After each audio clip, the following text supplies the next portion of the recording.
Un patron trahit ses travailleurs loyaux, mais son empire s'effondre lorsqu'ils partent. Dès les premières heures du matin, l'immeuble de verre brillait comme un palais moderne, symbole de richesse et de domination. À son sommet, dans un bureau tapissé de cuir et de marbre, se tenait Adrien Vaurien, un homme d'une cinquantaine d'années, cheveux argentés mais regard froid et dominateur. Son nom inspirait plus de crainte que de respect. Dans ses gestes précis, il y avait l'arrogance de quelqu'un qui croyait que rien ni personne ne pouvait l'atteindre. Ses employés, pourtant dévoués depuis des années, n'étaient pour lui que des pions interchangeables. Mais derrière leur sourire forcé, une colère silencieuse s'accumulait. L'empire semblait solide, mais déjà, les fissures apparaissaient. Adrien avait toujours prétendu récompenser la loyauté. Mais dans l'ombre, il préparait un plan sordide, réduire les salaires, supprimer les primes et licencier ceux qui oseraient protester. Ses associés l'avaient averti du danger d'une telle stratégie, mais son orgueil l'aveuglait. « Ils n'oseront jamais me quitter, ils dépendent trop de moi », répétait-il avec un sourire cruel. Il ignorait que ses propres décisions allaient allumer l'étincelle de la révolte. Ses employés, fatigués de sacrifices jamais reconnus, commencèrent à se rencontrer en secret, partageant leur colère et imaginant un avenir sans ce patron tyrannique. Dans la cafétéria de l'entreprise, les conversations chuchotées remplaçaient désormais les banalités habituelles. Claire, une assistante dévouée depuis 15 ans, prit la parole devant quelques collègues. « Nous avons bâti cet empire, pas lui. S'il continue, il nous écrasera tous. » Ces mots frappèrent les esprits comme un coup de tonnerre. Les employés, d'ordinaire résignés, commençaient à ressentir une énergie nouvelle, la volonté de résister. Ce qui n'était qu'un mécontentement diffus devenait peu à peu une organisation silencieuse. Adrien, confiant dans son autorité, ne voyait rien venir, mais ses murs de verre vibraient déjà des murmures de la rébellion. Un groupe d'employés rédigeait un manifeste discret. Ils exigeaient des salaires justes, la reconnaissance de leurs efforts et une voix dans les décisions de l'entreprise.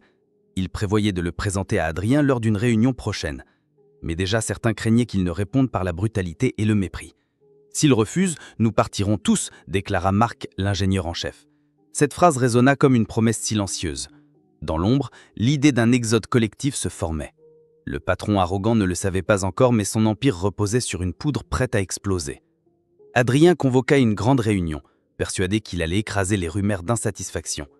Habillé d'un costume sombre, son regard perçant parcourait la salle bondée. Mais au lieu de l'admiration habituelle, il remarqua quelque chose d'étrange. Un froid, un silence pesant, les visages fermés, les yeux déterminés. Quand il annonça la suppression des primes, un murmure de colère parcourut la salle. Adrien, surpris, perdit un instant son assurance. C'était la première fissure dans son masque d'invincibilité.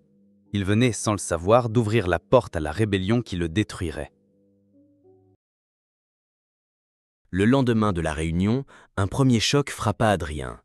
Lucie, la responsable des finances, remit sa démission sans un mot de plus. Elle avait été l'une de ses employées les plus fidèles, travaillant souvent tard dans la nuit pour sauver l'entreprise de crise financière. Sa lettre, courte et polie, dissimulait pourtant un message puissant.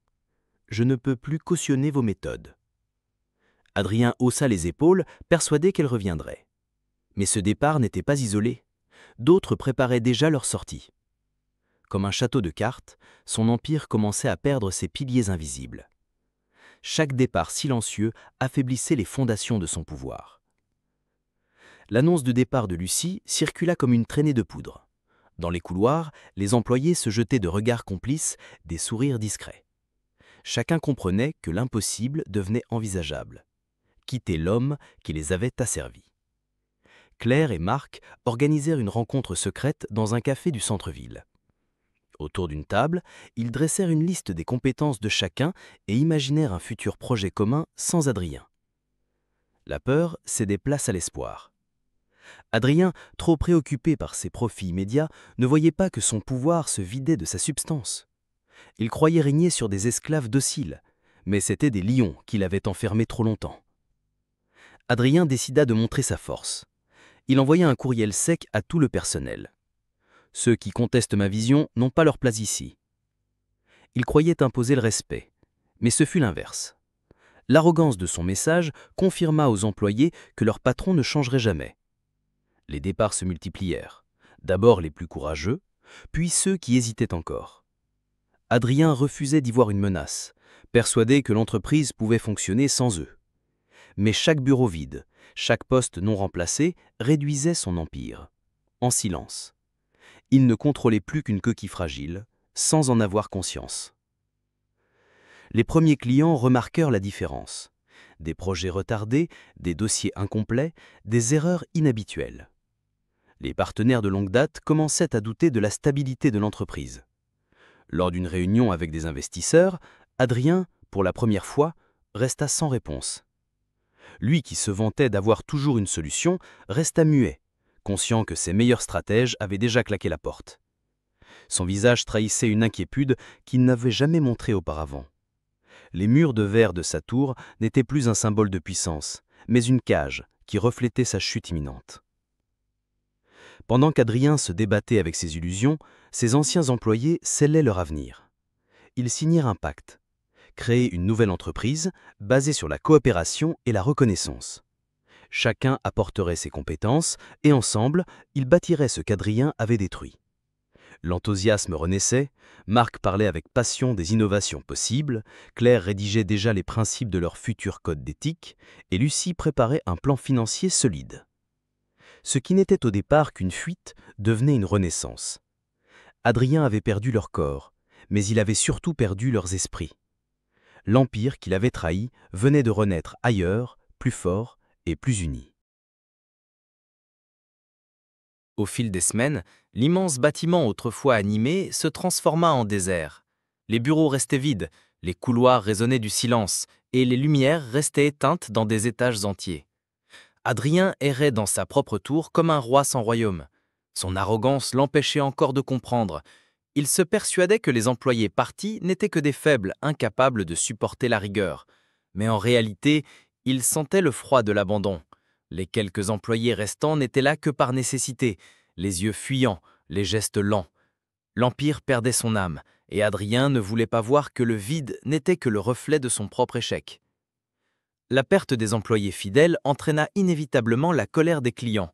Les retards s'accumulaient, les erreurs techniques se multipliaient et les appels restaient sans réponse. Certains contrats importants furent rompus sans préavis. Des clients prestigieux, qui autrefois faisaient la fierté d'Adrien, choisissaient désormais la nouvelle entreprise fondée par ses anciens salariés. Ironie cruelle, ceux qui l'avaient trahi prenaient peu à peu sa place sur le marché. Adrien assistait, impuissant, à l'effritement de son carnet d'affaires. Chaque signature perdue était comme une pierre arrachée aux fondations de sa forteresse de verre. Pour Adrien, ce n'était pas seulement une question d'argent, mais de fierté. Il ne supportait pas que ses anciens employés osent prospérer sans lui. Lorsqu'il découvrit que leur nouvelle entreprise connaissait un succès fulgurant, il explosa de rage. « Ils ne sont rien sans moi !» hurla-t-il, brisant un verre contre le mur de son bureau. Mais au fond de lui, une peur s'installait. Ce qu'il croyait être son empire éternel se transformait en mirage. Adrien commença à perdre le sommeil, hanté par l'idée qu'il avait été remplacé.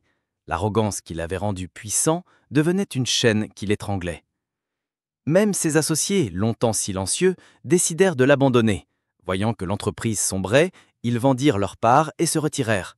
Adrien resta seul, entouré de dossiers en retard, de factures impayées et de menaces judiciaires. Les banques, autrefois prêtes à financer ses ambitions, lui fermèrent leurs portes. Ses anciens soutiens politiques et financiers disparurent comme des ombres, préférant s'allier à la nouvelle société florissante. Adrien comprit alors que son arrogance ne l'avait pas seulement isolé de ses employés, mais aussi de tout un réseau qu'il croyait inébranlable. Il était désormais un roi sans couronne, un général sans armée. La chute ne resta pas un secret. Les journaux titraient sur la faillite imminente de l'Empire vaurien.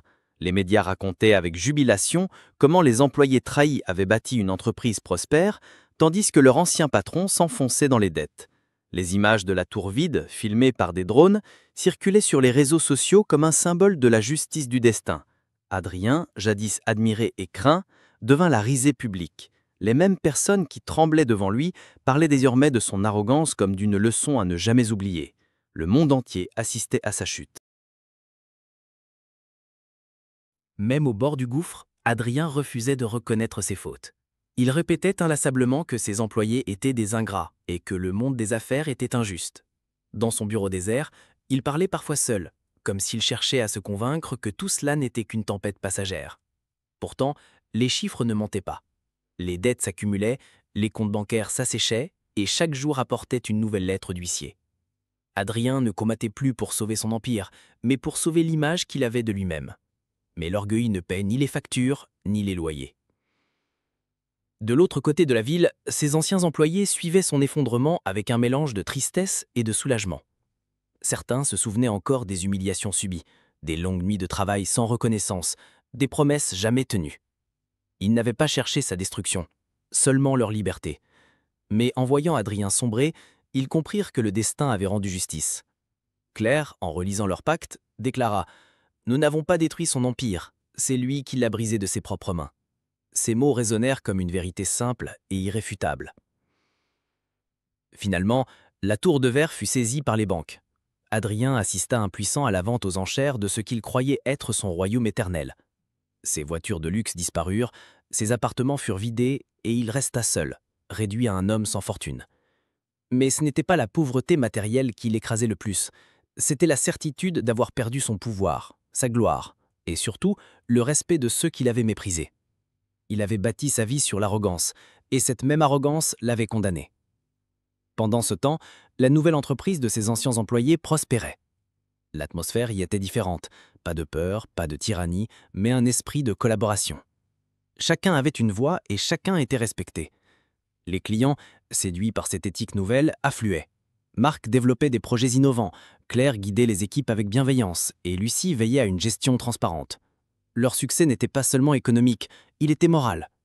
Ils prouvaient qu'on pouvait bâtir un empire solide sans trahir, sans humilier, mais en élevant les autres. Leur victoire n'était pas une revanche, mais une renaissance.